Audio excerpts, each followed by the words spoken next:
Is bigger than that. Quantum computers is a hardware question where it actually increases your ability to do much more than with an ordinary digital computer. Microsoft's sudden shutdown of its Sydney quantum lab shocked the research community and raised more questions than answers.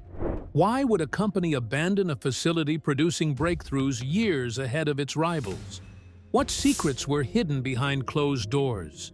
And what does this mean for the global race toward quantum supremacy, where one breakthrough could topple entire industries? In this video, we'll reveal insider accounts, hidden motives, and the ripple effects of this seismic decision. From government pressure to corporate strategy, from rebellion to reinvention, this isn't just about a lab closing. It's about who controls the future of computing itself. The shutdown that shocked Sydney. When Microsoft announced the sudden closure of its Sydney quantum lab, the decision rippled through the scientific world like a thunderclap. This wasn't just another corporate restructuring, nor a simple budget cut to trim excess. It was a deliberate shutdown of one of the most advanced quantum research teams on the planet, an elite group of scientists who had already delivered breakthroughs that rival companies were still chasing years behind. To many in the field, it felt less like a closure and more like an earthquake that left everyone questioning what was really going on. The Sydney facility was not an ordinary research outpost. Established in partnership with the University of Sydney, it had become a magnet for some of the brightest minds in quantum science. The lab was tasked with solving one of the most stubborn challenges in the field: how to scale quantum computers beyond a few dozen qubits into the realm of millions, where their theoretical potential could finally become practical power. Instead of chasing incremental improvements, the Sydney team attacked the bottleneck head-on, designing novel systems that could fundamentally rewrite how qubits were controlled and cooled. This setup just isn't sustainable. One solution? Intel just debuted a chip they're calling Horse Ridge, which may seem like a weird thing to call a computer chip. Their crowning achievement was the development of cryogenic control chips, tiny yet revolutionary devices designed to function at unimaginably low temperatures near absolute zero. For decades, the dream of scalable quantum computers had been hampered by the need for thousands of delicate wires running in and out of refrigerators the size of closets, each line introducing heat and noise that threatened the fragile qubits inside. The Sydney Group's solution bypassed this nightmare altogether. Their chip operated inside the refrigerator, sitting directly next to the qubits, controlling them without the spaghetti mess of wiring that had plagued every other design. To put it simply, they had cut the Gordian knot of quantum scalability. By 2021, the lab had already demonstrated early versions of the technology in peer-reviewed publications. Insiders, however, claimed that what was shared publicly was only the tip of the iceberg. Behind closed doors, the team had achieved advances that were years ahead of what IBM, Google, or any other player had revealed.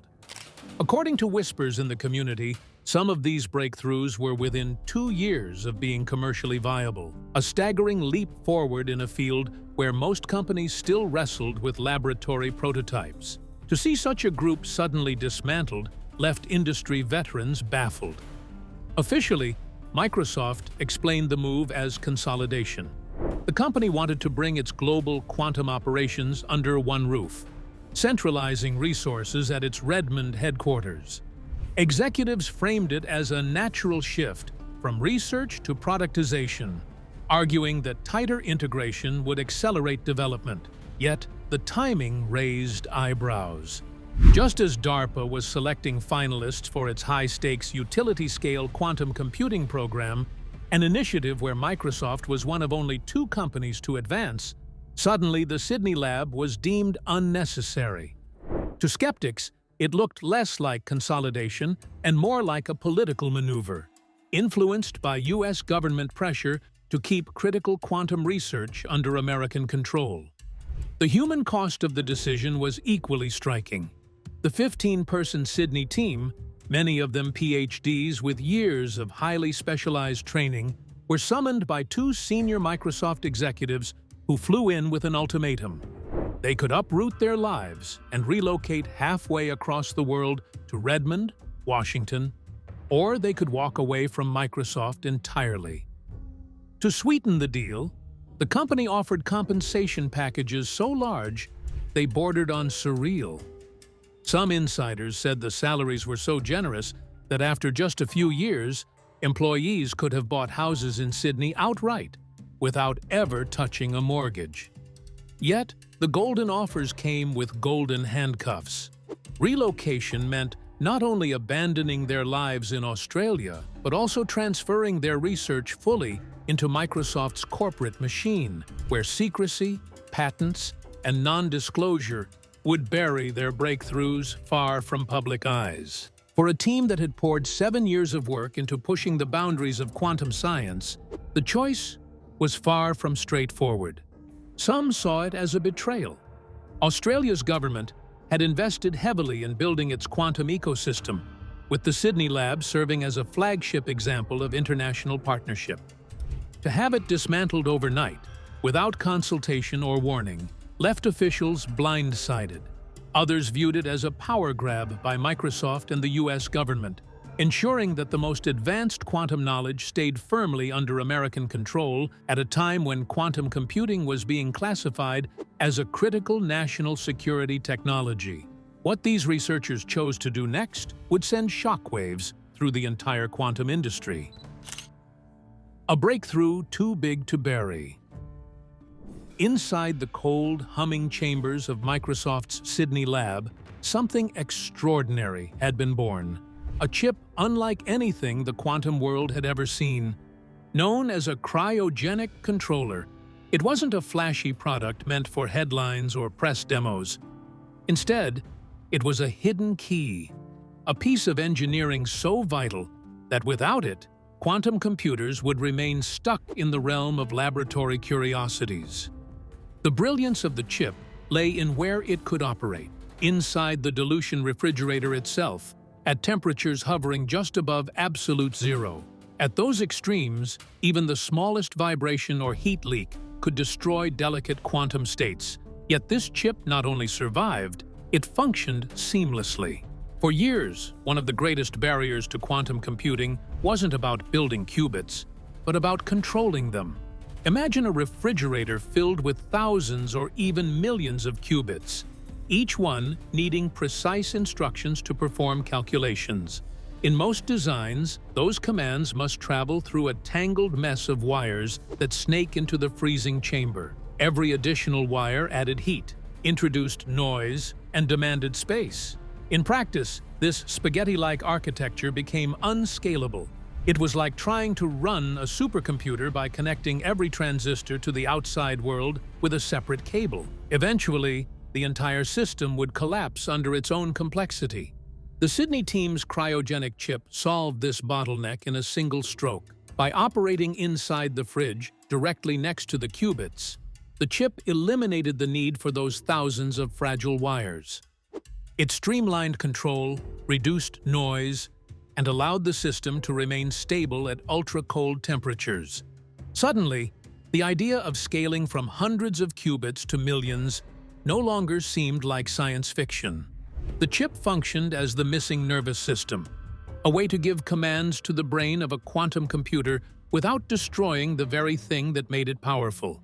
To those who understood its implications, the achievement was breathtaking. Industry insiders whispered that Microsoft's Sydney lab was years ahead of rivals. IBM and Google, both loudly showcasing their progress with superconducting qubits, were still wrestling with the wiring nightmare. The Sydney team, meanwhile, had quietly leapfrogged the problem, laying groundwork for machines that could one day compress unimaginable power into devices far smaller and more efficient than anything being built elsewhere. What the public saw in 2021 was only the surface. That year, the team published a landmark paper detailing their cryogenic control chip, and the announcement was celebrated across the quantum community. But behind the scenes, Sources claimed the researchers had pushed even further. Unpublished results, kept tightly within Microsoft's vaults, hinted at capabilities that could bring the technology within 2 years of commercial-grade use. For a field known for long timelines and broken promises, that kind of acceleration was revolutionary. If true, these hidden breakthroughs suggested Microsoft had a potential trump card in the quantum race, a way to bypass the messy, expensive scaling problems that plagued competitors.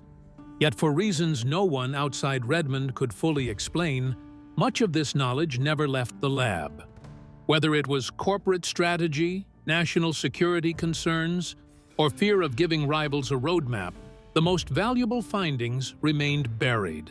To this day, insiders argue about what Microsoft actually possesses versus what was left behind when the lab closed. And then came the most crucial twist. Intellectual property may have been secured through patents, but the expertise, the tacit knowledge of how to build, refine, and push the technology further, existed inside the minds of the Sydney team. Stripping them from their environment, offering them relocation contracts, and attempting to fold them into Redmond's corporate structure was like pulling a plant out of its native soil. It risked stopping the very innovation that had been so painstakingly nurtured. But when you take away the inventors behind that technology, you risk igniting a rebellion. Rebellion and the birth of emergence, quantum. When Microsoft's executives delivered their ultimatum, move to Redmond or walk away, they likely believed the outcome was inevitable. After all, who would turn down salaries so high they could buy a house in Sydney outright within a few years? Who would reject the security of working at one of the most powerful tech companies in the world? Yet what happened next defied every expectation. One by one, every member of the Sydney Quantum team declined. Not a single researcher accepted Microsoft's offer. All 15 chose to remain in Australia, rejecting financial comfort for something they valued more: control over their own destiny. The decision was radical. In the high-stakes world of cutting-edge science, careers are often defined by the corporations that bankroll them. Walking away from Microsoft meant not just losing a job, but stepping outside the protective shadow of a global giant, with no guarantee of funding, equipment, or institutional support. But this group wasn't simply chasing paychecks. They were united by years of collaboration, by breakthroughs that felt too important to surrender to secrecy, and by a sense that their work could only thrive in the open. At the center of this rebellion were Professor David Riley and Dr. Tom Oakey, two leaders who embodied both scientific brilliance and quiet defiance. The world's hunger for computing is only getting started. There is a lot yet to be done to build more advanced, more powerful computers that will transform so many areas of society. Riley, who had held a joint position at Microsoft and the University of Sydney, was widely regarded as one of the world's leading quantum technologists. Oakey, a respected physicist and strategist, brought sharp technical insight and a vision for where the team's work could lead. Together, they rallied their colleagues with a message that resonated more deeply than money. Their innovations should not be buried in corporate vaults. And so, from the ashes of Microsoft Quantum Sydney, a new entity was born. The team founded Emergence Quantum, a startup designed to carry their work forward on their own terms. Rather than being swallowed into Microsoft's machinery, they would chart their own course, keeping their research alive and within Australia's growing quantum ecosystem. It was a bold act of defiance, but it was also a declaration of independence, a signal that the race for quantum supremacy wouldn't be dictated by a single corporate giant. The gamble paid off faster than anyone expected. Within just a year of its founding, Emergence Quantum achieved a milestone that silenced skeptics. Partnering with another Australian startup, Dirac, they published a breakthrough in the prestigious journal Nature. Their cryogenic control chip integrated with Dirac's silicon qubits, successfully operated at the same ultra-cold temperatures without degrading quantum performance. This wasn't theory, it was practice. The technology that Microsoft had sought to consolidate now stood independently validated, proving that the Sydney team hadn't lost momentum when they walked away. If anything, they had accelerated. Industry observers compared the moment to a band dropped by its record label, only to return with the album of the decade. Emergence Quantum had not been sidelined. It had reinvented itself and immediately stepped onto the global stage. Better still, the company began generating revenue almost immediately through partnerships, including contracts with DARPA and other international agencies eager to tap into their expertise. What looked like a career-ending move at first had transformed into a model of scientific entrepreneurship. Yet the symbolism of the move was as powerful as the science. Here was a team that had rejected the golden handcuffs of corporate loyalty in favor of independence. They had proven that innovation doesn't always need billion-dollar infrastructure. It needs trust, vision, and a group of people willing to take risks together. Their defiance became a rallying point for Australia's quantum community, showing that local talent could thrive without simply becoming a branch office for foreign tech giants. Yet some insiders whisper this wasn't rebellion at all, but part of a hidden strategy. Trojan horse or burned bridge? When the dust settled after Microsoft's withdrawal from Sydney, the narrative seemed clear. A group of brilliant scientists had rebelled, choosing freedom over corporate control. But as Emergence Quantum rose from the ashes, a more unsettling theory began to circulate. What if this so-called rebellion wasn't rebellion at all? What if Microsoft, rather than losing control, had quietly allowed or even encouraged the creation of Emergence? On the surface, it sounds far-fetched. Why would a trillion-dollar company willingly let go of a team that had solved one of quantum computing's greatest engineering challenges? Why would they risk empowering a competitor in a race where every advantage matters? Yet, beneath the surface, there are reasons to believe this might not be a simple case of corporate miscalculation. First, Microsoft never actually lost the crown jewels. Though Emergence Quantum carried its people and their know-how into independence, Microsoft retained ownership of all the intellectual property developed during the lab's 7 years of work. Every patent, every design, every schematic created before 2024 remained firmly under Microsoft's control. In legal terms, Emergence could not freely commercialize technologies that overlapped too closely with what they had built under Microsoft's banner.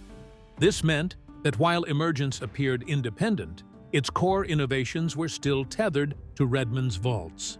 Second, consider the timing. The lab's shutdown happened almost in sync with major U.S. government moves to tighten control over quantum research under export laws. DARPA had just advanced Microsoft's project into the final phase of its quantum computing program. And quantum technology itself had been reclassified as a critical technology under ITAR regulations, effectively placing a lock on research conducted overseas. In this context, allowing the Sydney team to spin out may have been less of a defeat and more of a strategic repositioning. Microsoft could centralize sensitive IP in the United States while leaving Emergence free to operate as a kind of external partner, developing technologies in the open that Microsoft could later license back. This theory becomes even more intriguing when you consider historical parallels. In the world of autonomous vehicles, Google's self-driving division Waymo accused Uber of stealing trade secrets through former employees, triggering one of the most dramatic legal battles in Silicon Valley history.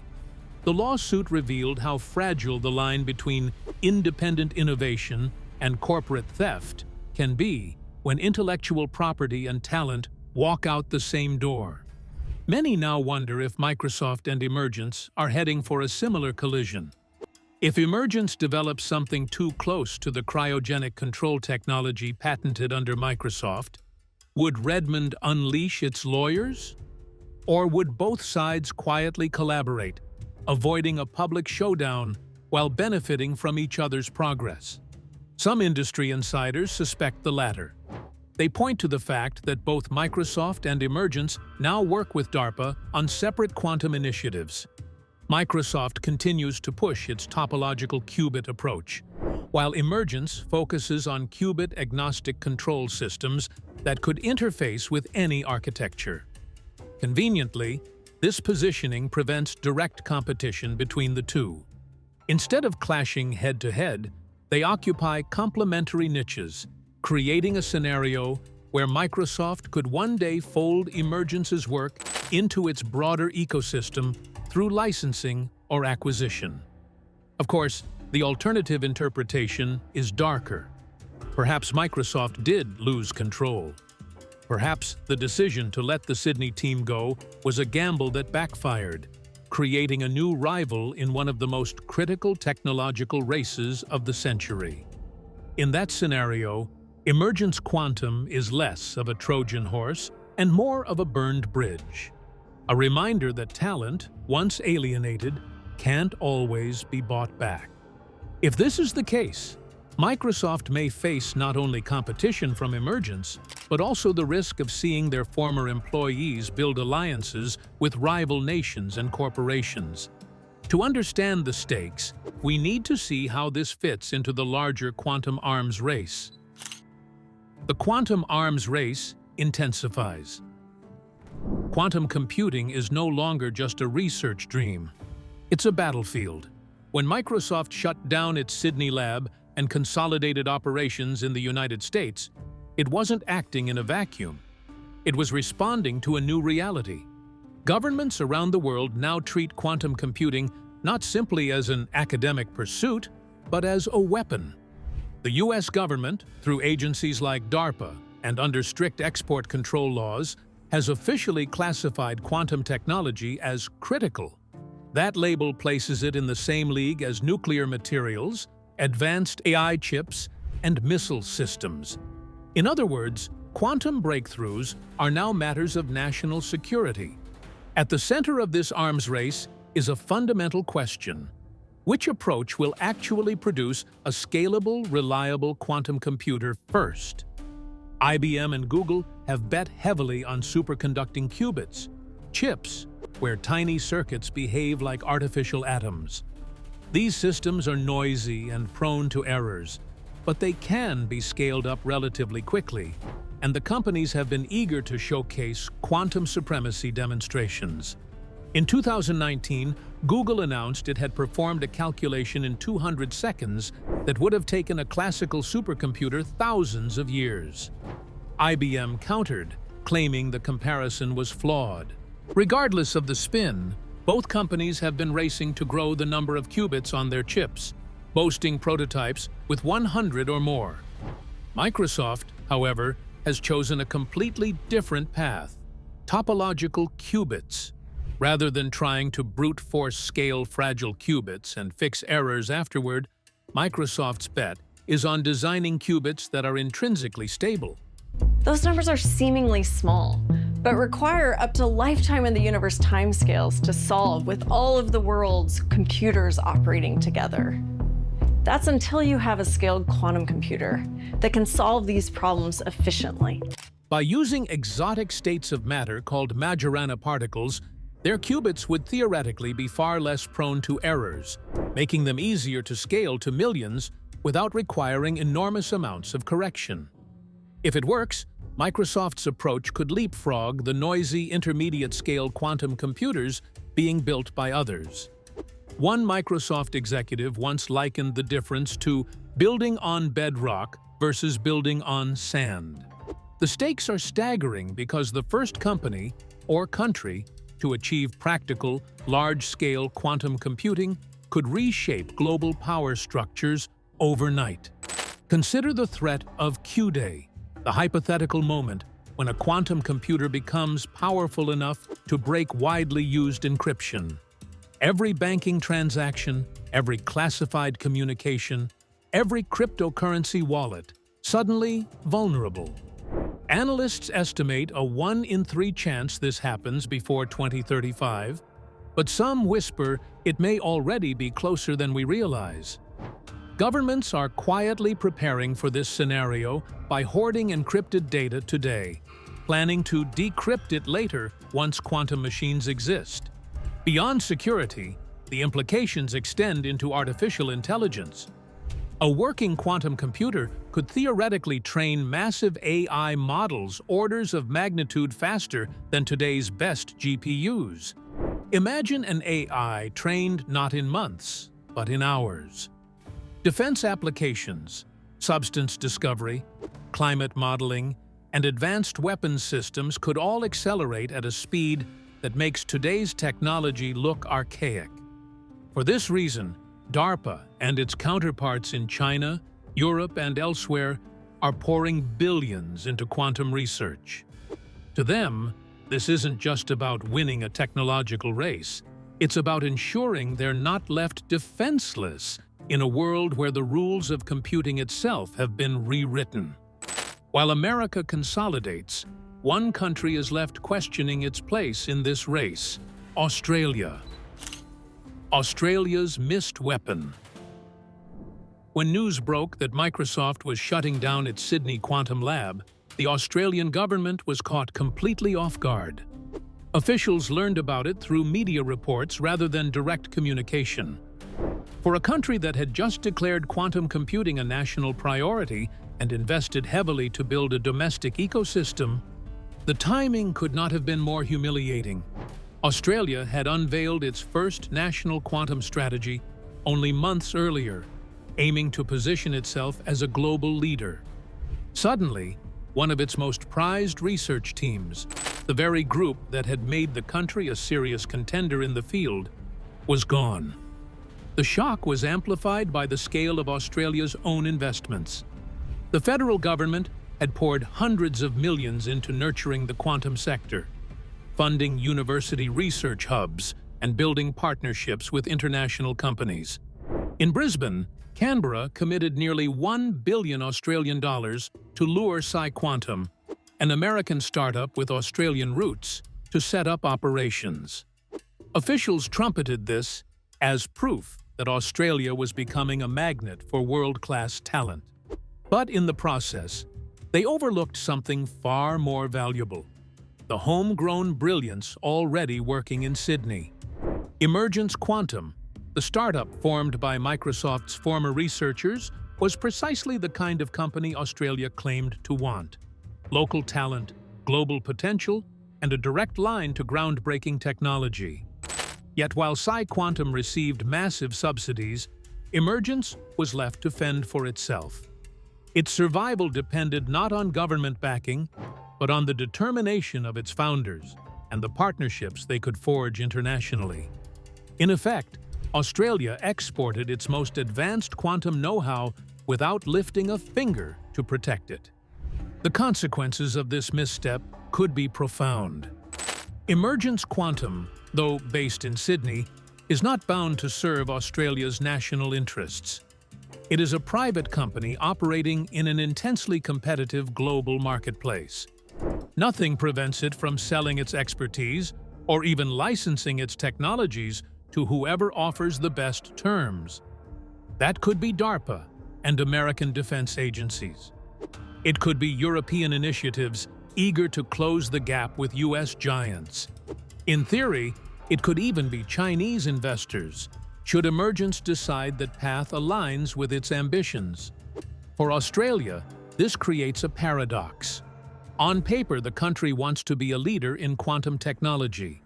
In practice, it may have just lost the very asset that could have secured that leadership. Officials now face the possibility that the control layer of next-generation quantum computers, the cryogenic technology that makes large-scale systems viable, will be developed in their backyard but commercialized elsewhere. If that happens, Australia becomes a supplier of talent, while the profits and strategic advantages flow overseas.